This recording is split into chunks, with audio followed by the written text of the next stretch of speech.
오늘도 값없이 베풀어 주신 하나님의 끝없는 은혜를 누리며 승리하는 꿈미래 모든 분들이 되기를 소망합니다. 오늘까지 우리가 감리교회에서 함께 이야기하는 그런 교리적인 부분들을 이제 마무리 짓게 돼요. 마지막 이제 이단에 대한 이야기인데, 안타깝게도 교회 안에 이단들이 지금 많이 들어와 있죠. 그리고 사실은 정확한 하나님의 말씀인 진리를 선포하지 못하는 경우도 있고, 그렇게 받아들이지 못하는 경우들도 없지 않아 있습니다. 오늘 이단에 대한 이야기를 함께 나누면서 그리스도의 몸된 공동체인 이 교회가 어떠한 신앙을 가지고 살아가야 될지 함께 이야기를 나누고자 합니다. 이단에 대한 정의를 보면요, 어떤 종교 집단의 내부에서 정통 교리에 벗어나 있는, 벗어나게 크게 벗어나서 주장하는 것에 대해서 정통에 속한 사람들이 상대적으로, 배타적으로 부르는 그러한 호칭이에요. 그러니까 이단이라고 하는 그 자체가 정통을 벗어나 있다, 잘못된 가르침이라고 하는 거죠.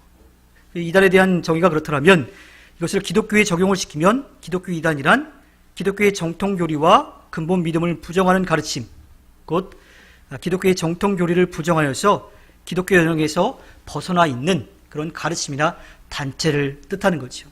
그리고 이단이라는 말 자체가 끝이 다르다라고 하는 거예요. 비슷한 것 같지만, 똑같은 것 같지만 그 결과가 다르다라고 하는 이야기입니다. 그들은요, 예수님이 유일한 구원자이심을 믿지 않아요. 그러니까 예수님의 구속 사역을 믿지 않는 거죠. 그리고 예수님의 신성, 인성, 이 두 가지를 또 믿지 않아요. 그러니까 신성에 대한 것만 믿기도 하는 거죠. 그리고 삼위일체 하나님을 믿지 않고 부정을 합니다.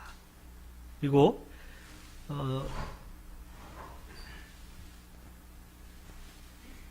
뭐 오셨다 가셨어요? 아니?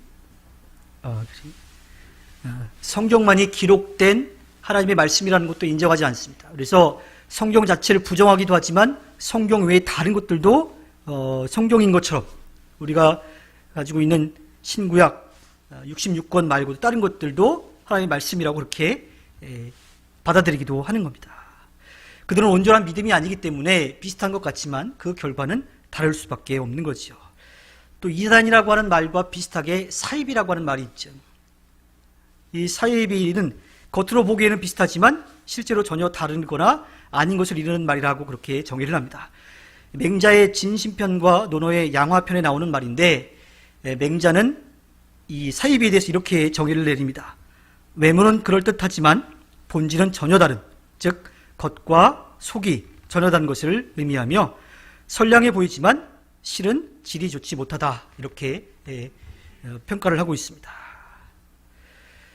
기독교 계통의 사이비의 종교로 이야기하자면 기독교적인 요소를 굉장히 많이 가지고 있는 것 같지만 또 기독교 외적인, 비기독교적인 요소들도 많이 가지고 있어요. 그래서 겉은 그럴듯해 보이지만 실제로는 아니라고 하는 겁니다. 그래서 이단과 사입이 비슷하게 이야기하기도 하지만 온전한 믿음, 그 믿음 자체를 잘못 가지고 있는 것이 이단이라고 할 수가 있고, 또 그 믿음이 바른 것 같은데 실제로 들여다보면 다른 것을 사입이라고 할 수가 있는 겁니다. 지금도 그렇지만 초대교회에도 거짓 영들에 의해서 공격을 많이 받았던 것으로 우리가 알 수가 있어요. 특별히 이 은사에 대한 이야기를 하고 있는 고린도전서 12장과 14장의 말씀을 보면요, 이 은사를 받았는데 그 은사를 제대로 쓰지 못하는 사람들에 대한 이야기가 나오고 있습니다. 고린도 교회에 방언과 예언을 하는 사람 중에 은사를 잘못 사용해서 하나님의 놀라운 역사, 성령의 역사를 보여줘야 되는데 오히려 교회 내적으로 분란을 일으킨 그런 일들이 있었던 거예요. 이들은 뭐 이단과 사입이라고 본다면 사입이라고 할 수가 있겠죠. 오늘 말씀에 나오는 이야기는요, 앞에서 이야기한 은사를 잘못 사용해서 교회에 분란을 일으킨 그러한 이야기보다는 적그리스도에 대한 이야기입니다. 거짓 예언자가 세상에 많이 나왔다라고 1절에서 이야기를 하고 있어요. 우리는 영을 세 가지로 구분을 해서 이야기할 수 있습니다. 하나님의 영, 그리고 그 하나님과 관계를 맺고 있는 우리 인간의 영, 그리고 우리를 넘어뜨리려고 하는 악한 영, 이렇게 세 가지로 구분을 할 수가 있어요. 하나님의 영과 악한 영은 이미 정해져 있습니다. 그렇다면 우리 인간의 영은 어떠냐면요, 하나님의 영이든 아니면 악한 영이든 선택을 할 수가 있는 거예요. 그런데 선택을 할 수 있지만 그 결과는 완전히 다르게 나타날 수밖에 없는 거지요. 인간의 영은 진리에 속할 수도 있지만 거짓에 속할 수도 있는 겁니다. 요한이 말하는 악한 영은요, 당시 교회를 어지럽히는 악한 영이, 거기에는 특히 영지주의자라고 하는 이단들, 그리고 적 그리스도에 대한 이야기입니다. 이러한 영은요, 하나님께 속해 있지 않기 때문에 그들은 악한 영이라고 하는 이야기. 영지주의에 대해서 많이 들어보셨을 텐데, 크게 이야기하자면 그 지식이라고 하는 것을 굉장히 중요하게 여깁니다. 그 영지주의라고 하는 말 자체가 안다라고 하는 뜻을 지닌 헬라어 그노시스에서 유래된 거지. 그들은 물질과 또 이 정신이 따로 분리되어 있다고 생각을 해요. 그래서 이 영과 육이 완전히 분리되어 있기 때문에 육적으로 죄를 지어도 크게 지장이 없다라고 하는 그런 생각을 가지고 있지요. 그리고 그들은 한 차원 더 높은 고차원의 지식을 자기들은 가지고 있다라고 생각을 했어요. 그러니까 그 지식을 통해서 하나님을 알 수 있다라고, 그것을 통해서 구원받을 수 있다라고 그렇게 생각을 했던 겁니다. 그들은 성경도 인정하지 않았고요, 자신들이 가지고 있는 지식이 전부라고 생각을 했던 거예요. 그러면서 자신들이 하나님과 더 가깝기 때문에 그런 지식을 가지고 있지 않은 사람들을 자기들보다 더 낮은 사람들로 그렇게 보았던 거죠. 적그리스도는요, 안티크리스토스라고 하는데 그리스도를 대적하는 자, 혹은 그리스도와 같아지려고 하는 자, 그리스도의 위치에 올라가려고 하는 그러한 사람들이에요. 쉽게 이야기하면 이단의 교주들, 사이비 교주들, 그들이 자신들이 하나님의 자리에 올라가려고 하는 그런 모습들이라고 하는 거죠. 요한은 그 영들이 우리를 넘어뜨리려고 하는 악한 영도 있으니까 영을 잘 구분해야 된다라고 이야기를 하고 있어요. 그래서 오늘 말씀에서는 시험하다라고 이야기를 하고 있는데, 시험은 분별하다 혹은 살펴 확증하다라고 하는 뜻으로 당시에는 이 금화가 진짜 금화인지 가짜인지를 구별할 때 쓰는 그런 말이라 그래요. 그래서 우리에게 영향을 주는 그 영이, 그 가르침이 하나님에게서 온 것인지 아니면 우리를 미혹해서 넘어뜨리려고 하는 악한 영에게서 온 것인지를 지혜로 구분하라고 이야기를 하고 있습니다. 그리고 거기에 핵심이 뭐냐면 예수님을 인정하느냐 인정하지 않느냐, 거기에 중점을 맞추고 있지요. 거짓 예언자들은요, 하나님을 두려워하기보다 자신의 이익을 위해서 하나님의 말씀을 전하는 거예요. 그러니까 하나님의 말씀이 진리로 선포되어야 되는데 자기 자신을 드러내기 위해서 전하는 거예요. 그것을 통해서 자기들이 뭔가를 얻으려고 하는 그러한 마음들을 먹고 있다라고 하는 거죠. 겉으로는 예언자의 모습을 갖추고 있지만 실제로는 양의 탈을 쓴 늑대와 같은 사람들이죠. 그들은 거짓 영인 사단의 도구로 이용이 되고 있습니다. 근데 이 사이비 이단 같은 경우는 아예 완전히 다른 데서 오기보다는 어떻게 교회 안에, 내적에 안에 있던 사람들이 잘못된 길로 나갔을 때 생겨난다라고 하는 거예요. 당시 초대교회 공동체에 나타난 거짓 예언자들의 대표적인 특징은 뭐냐면 교회 공동체를 무너뜨리는 겁니다. 나누어서 싸우게 만들어 갈라지게 만드는 거예요. 요한일서 2장 18절과 19절에 보면, 어린이 여러분, 지금은 마지막 때입니다. 여러분이 그리스도의 적대자가 올 것이라는 말을 들은 것과 같이 지금 그리스도의 적대자가 많이 생겼습니다. 그래서 우리는 지금이 마지막 때임을 압니다. 그들이 우리에게서 갔지만 그들은 우리에게 속한 자들이 아니었습니다. 그들이 우리에게 속한 자들이었더라면 그들은 우리와 함께 그대로 남아 있었을 것입니다. 그러나 결국에는 그들은 모두 우리에게 속한 자들이 아니라는 사실이 드러나게 되었습니다. 그러니까 비슷하게 가르치는데 결과가 다르려면 교회 공동체 안에 있는 것들도 알아야지 할 수 있는 거잖아요. 근데 진리를 알지 못하고 겉모습만 가지고 갔다라고 하는 거예요. 진리를 온전히 선포하지 못했다라고 하는 거예요. 교회 안에서 나간 사람들이라고 이야기를 합니다. 또 요한일서 2장 22절에 보면 누가 거짓말장이입니까? 예수가 그리스도이심을 부인하는 사람이 아니고 누구겠습니까? 아버지와 아들을 부인하는 사람이 곧 그리스도의 적대자입니다. 즉 하나님과 예수님 사이, 성부, 성자, 거기에 성령까지 삼위일체 하나님을 부정하는 것, 그들이 적그리스도라고 이야기를 하고 있어요. 우리나라에도 수많은 기독교 이단들이 존재하죠. 얼마 전에 다른 동네에 좀 갔다 올 일이 있어서 가봤는데 아주 크게 신천지 현수막이 붙어 있더라고요. 집회한다고 이렇게 붙어 있어요. 그전에는 몰래 아닌 척하고 들어와가지고 교회를 흔드는 그러한 모습이었는데 이제는 대놓고 하고 있더라고요. 그 외에도 여러 가지 이단들이 많이 있죠. 우리나라에 있는 이단들을 크게 5가지 유형으로 살펴볼 수가 있는데 첫 번째는 혼합형이라고 이야기를 해요. 그러니까 동양의 종교와 서양의 종교를 혼합을 하는 거예요. 근데 교리적으로 부딪히는 부분들이 분명히 있죠. 그것을 어떻게 하냐면 종교적 영감과 계시를 빙자해서 위장하거나 사람들을 미혹해 하는 이들입니다. 그리고 현세 기복형이라고 있어요. 이건 뭐냐면 현세의 부귀 영화를 달성하려고 질병이나 재앙을 피해보려고 하는 신앙의 형태. 근데 사실은 교회에도 이런 모습들이 많이 있습니다. 기복적인 신앙이라고 이야기를 하죠. 내가 받을 복만 목적을 두고 이제 종교 생활을 하는 그런 부분들인 거예요. 그래서 이 현세 기복형인 사람들은 남이야 어떻게 됐든 상관없어요. 나만 아니면 되는 거예요. 그리고 나만 복을 받으면 된다라고 하는 그러한 모습으로 나타나지요. 또 광신적인 신비주의 유형이 있습니다. 이 신비주의 현상이라고 하는 것, 보통 사람들은 이게 어떻게 일어날 수 있을까 하고 신기해할 만한 그러한 일들이에요. 근데 이단들이 이런 것과 굉장히 관련이 많이 있죠. 그 이단의 교주들을 보면요, 투시, 보이지 않는 것을 막 보는 것처럼 이야기를 합니다.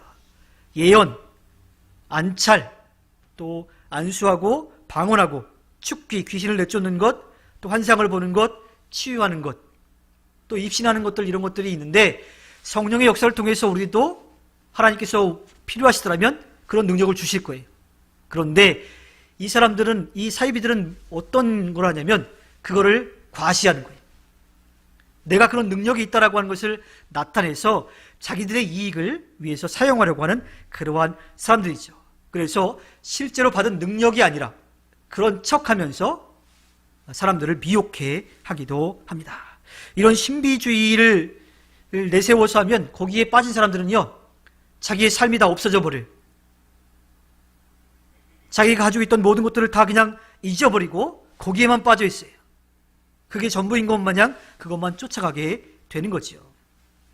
또 국수주의 또는 자유주의 유형이 있는데 이 유형은 혼합주의와 좀 반대로 우리나라 동양적인 것들만 추구하는 거예요. 그래서 다른 것들을 다 잘라내고 우리에게 맞는 것만 내세우는 거죠. 그래서 반선교주의, 반교권주의, 교단이나 이런 데 속하지 않게끔 하는 것들, 특히 이 자유주의적인 그냥 마음대로 신앙생활을 하게끔 그렇게 만드는 것들도 있습니다. 마지막으로 대부분의 이단에서 이야기하는 것 가운데 하나가 뭐냐면 시한부 종말론적 유형이라고 하는 거예요. 하나님이 이 세상을 다시 심판하실 그때, 예수님이 다시 오실 그때는 아무도 모른다 그랬는데 자기들이 그 계시를 받았다 그래요. 그래서 몇 날 몇 시에 예수님이 다시 오실 것이다. 그래서 자기들의 말을 따라야지 그때 휴거라든지 아니면 구원의 은혜를 누릴 수 있다고 그렇게 이야기를 합니다. 실제로 그런 일들도 많이 있었었죠. 근데 그날 그 일이 일어나지 않으면 다른 또 핑계를 내가지고 또 늦춰졌다, 언제 다시 오신다고 다시 계시를 내렸다 하는 그런 이야기들을 합니다. 우리나라에 이렇게 한 5가지 유형의 좀 큰 틀의 이단들이 좀 존재를 합니다. 우리가 이 거짓 예언자 그리고 적그리스도인지 아닌지를 분별하는 기준을 가지고 있어야 돼요. 가장 기본적인 거는 하나님의 말씀입니다. 그러니까 성경이 구약 39권과 신약 27권으로 한 권의 성경책으로 묶이게 된 건 물론 여러 가지 회의를 통해서 이렇게 묶이게 됐는데 그냥 사람의 생각이나 계획으로 묶여진 게 아니라 하나님께서 그렇게 하나님의 말씀을 묶도록 해주신 거예요.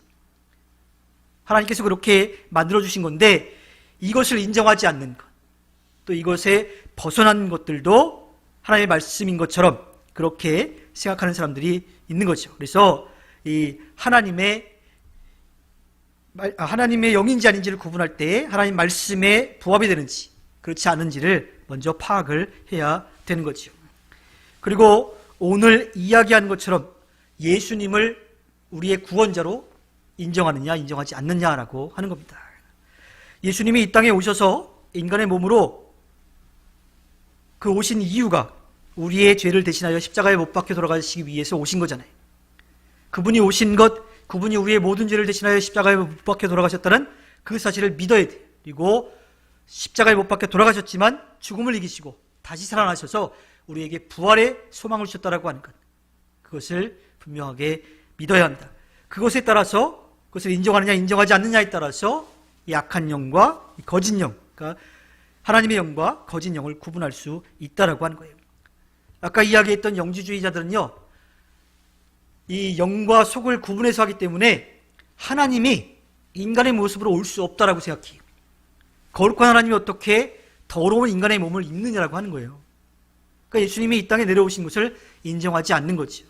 그런데 그들이 예수님이 이 땅에 오시지 않은 것만 인정하지 않는 게 아니라 더 큰 문제가 있어요. 그들이 이야기하는 대로 하면. 그러면 대속의 은혜는, 우리의 죄값을 대신 치러주는 그 은혜는 어디 있느냐라고 하는 거죠. 그러니까 그들이 단순히 예수님이, 그러니까 그리스도가 이 땅에 오신다라고 하는, 인간의 몸을 입고 오신다라고 하는 것을 인정하지 않는 부분이 아니라 하나님의 구원의 역사를 인정하지 않는 부분이 되는 거죠.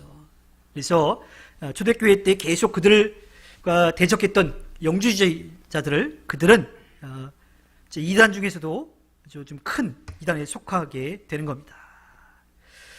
그리고 이 성경과 예수 그리스도에 대한 것뿐만 아니라 이 성경을 해석해내는 그런 과정 가운데서도 이단을 좀 구분할 수가 있어요.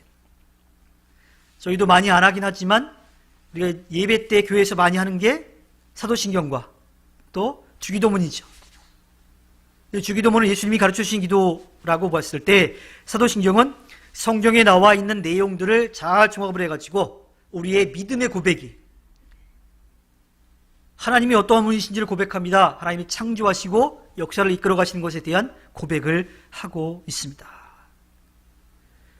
그리고 성자 예수님이 이 땅에 오셨다라고 하는 것, 십자가를 지고 우리의 죄를 대신해 주셨다라고 하는 것, 그리고 부활하셨다라고 하는 것을 고백하게 하고요. 성령 하나님이 교회 공동체를 세워주시고 교회를 그리스도의 몸으로 이루어가게끔 하신다라고 하는 것을 고백합니다. 그리고 거기에 예수님의 십자가의 죽음을 통하여서 죄의 용서함 받는 것, 죽음을 이기시고 부활하셨다라고 하는 것, 또 다시 오실 그때, 또는 우리가 이 땅에서의 삶을 마치고 났을 때에 믿음을 가진 사람들이, 그 구원의 은혜를 누린 사람들이 하늘나라에서 영원한 삶을 살아가게 된다라고 하는 그 믿음, 그것을 고백하는 거예요. 그러니까 성경을 풀어주는 데 있어서 이 내용들에 부합하지 않는 이야기를 한다면 그건 잘못된 가르침이라고 하는 거죠. 그래서 이런 것들을 통해서 진리와 거짓, 이단, 또 진리와 사이비를 구별할 수 있게 되는 겁니다. 이 밖에도 나타나는 또 그 이단들, 사이비들의 특징들이 있죠. 그러면 교주들이 신격화되는 거예요. 그러니까 하나님의 아들 예수님을 인정하지 않으니까 그 자리에 자기들이 가서 서 있는 그러한 모습들입니다. 그리고 그들은 믿음으로써 구원을 얻는다라고 하는 이신득이, 이신칭의, 이 신앙 고백을 하지 않습니다. 오히려 자기들에게만, 자기들이 가지고 있는 교리만 진리가 있다고 생각하고 자기들의 교리를 따른 사람만 구원이 있다라고 하는 아주 폐쇄적인 그러한 모습을 가지고 있지요. 또 그들은 상대적이긴 한데 어떤 이단은 윤리의식과 사회의식만을 강조해서 믿음에 대한 것들은, 신앙에 대한 것들은 저버리고 그것만 강조해요. 그리고 어떻게 보면 사실은 이단이라고 할 수 없는 게, 사입이라고 할 수 없는 게 그들에게는 이제 믿음이라고 하는 모습이 없고 사회단체, 봉사단체가 이제 된 거겠죠. 또 반대로 그것을 전혀 신경 쓰지 않는 이들도 있어요. 그러다 보니 어떻게 해요? 사회와 떨어져 나와요. 자기들만의 세계를 갖고 살아가는 그러한 사람들이기도 하지요. 나름대로 종말론을 강조해서 나중에 하늘나라에 가는 것이 아니라 이 땅에서 그냥 그 나라가 이루어진다라고 하는 것, 거기에만 또 집중을 하는 경우들도 있습니다. 자, 이러한 이단들, 어쩌면 우리가 잘 알고 있는데 어느 순간 거기에 현혹돼서 빠지는 경우들도 있어요. 목사들이라고 거기에 안 빠질까요? 사실은 그 누구도 장담할 수가 없어요. 왜냐하면 그렇게 미혹해하는 영, 악한 영이 이미 이 땅에 와 있기 때문이, 우리 곁에 와 있다라고 하는 거예요. 오늘 말씀에서 요한은 그러한 자들이 벌써 세상에 와 있다라고 이야기를 하고 있습니다. 사람을 넘어뜨리려고 하는 사탄의 공격은 에덴 동산에서부터 있었죠. 선악과를 먹지 말라고 했던 하나님의 그 말씀을 어기도록 부추긴, 유혹한 사탄이 그때부터 있던 거예요. 악한 영이 그때부터 있었고 거기에 넘어가서 죄를 지었어요. 거기에 넘어가서 살인도 저질렀습니다. 거기에 넘어가서 자기들의 욕심을 채우면서 살아왔던 거죠. 거기에 넘어간 사람들 때문에 하나님이 세상을 바라보면서 탄식하셨고 심판하시기도 하셨던 거예요. 그리고 예수님으로 이 땅에 오셨음에도 불구하고 그 영은 다 사라지지 않고 여태 남아 있습니다. 지금도 이단들이 있고 또 지금도 이 세상에 악이 존재하는 것, 그래서 사탄의 유혹이 멈추지 않았다라고 하는 거예요. 사탄이 이 유혹을 멈추거나 또 우리가 그 유혹을 이길 수 있다라고 하는 그러한 마음을 버려야 돼요. 언제나 우리는 그 사탄의 유혹에 노출되어 있음을 분명하게 인정을 해야 됩니다. 우리 힘으로 할 수 없다는 것도 인정해야 돼요. 그래서 너와 나를 나누어 다투게 하거나 그리스도의 몸된 공동체를 무너뜨리려고 하는 그 유혹이 있음을 분명하게 깨닫고 그것은 옳지 않다라고 하는 것을 우리는 분명하게 알아야 합니다. 우리를 넘어뜨리려고 하는 악한 영인지 아니면 우리를 살리려고 하는 영인지 하나님이 주시는 지혜로 그를 구분할 수 있어야 돼요. 성령이 주시는 지혜를 통하여서 그 유혹에 넘어가지 않는 그런 힘을 가져야 하는 겁니다. 무너뜨리려고 하는 것, 나누어서 없애려고 하는 그 악한 영들이 존재하기 때문이죠. 우리는 온전한 믿음을 가지고 하나님께서 우리들에게 허락해 주신 이 땅에서의 삶을 살아가야 돼요. 가정도 잘 지켜가야 되고요. 삶의 터전도 지켜가야 돼요. 그리고 그리스도의 몸된 이 교회 공동체를 아름답게 세워가야 합니다. 크든 작든 이곳에서 하나님을 예배하고 이곳에서 주의 사랑을 나누고 이곳에서 주님 맡기신 일을 하기 위해서 함께 힘을 모으고 이 땅에서 하나님의 자녀로 그렇게 살아가야 하지요. 우리의 힘이 아닌 성령을 의지하여 하나님이 주시는 지혜로 그것을 구분하며 살아가야 합니다. 하나님께서 예수 그리스도를 통하여서 우리에게 허락해 주신 이 믿음의 공동체를 아름답게 잘 세워가기를 소망합니다. 믿음과 사랑으로 하나가 되어야 되고요. 맡겨진 일을 기쁨으로 감당해야 합니다. 그리고 하나님이 주신 지혜로 살리는 영과 우리를 넘어뜨리는 영을 잘 구분하고 성령의 능력을 입어서 그리스도의 몸된 공동체를 아름답게 세워가야 합니다. 주님의 몸된 공동체인 꿈이 있는 미래교회를 바르고 건강하게 세워가서 하나님 앞에 기쁨을 드리는 꿈미래 모든 분들이 되기를 주님의 이름으로 부탁드립니다. 기도하겠습니다.